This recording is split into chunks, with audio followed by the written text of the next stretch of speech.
Let me show you how to track activities and dividends inside of Acorns. If you want to take out all of the activities that you have inside of the Acorns platform, let me show you the section where you can view these. Once you're inside of your Acorns application, in order to view your activities, you will need to head over to the Invest section. Inside of the home page, if you scroll down a bit, you're going to see this section called Invest. You can just tap on this option. And once you do, you're going to be taken to the Invest page. On the top, you're going to see the roundups, one time and withdraw option. And just underneath it, you're going to see the section called Recent Activities. Now, this is also the section where you can view the dividends that you received from the stocks that you invested.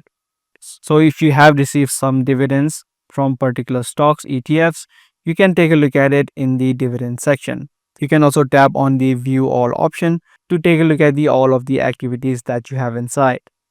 Inside of the recent activities section, on the view all section, you can see all of the activities or the money that you've received or taken from the Acorns app, and also you'll be able to view the dividends that you received on your account.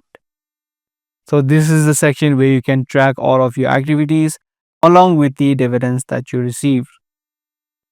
That's all for this video. I do hope this guide video was helpful to you. If it was, be sure to share, subscribe, and also give this video a thumbs up.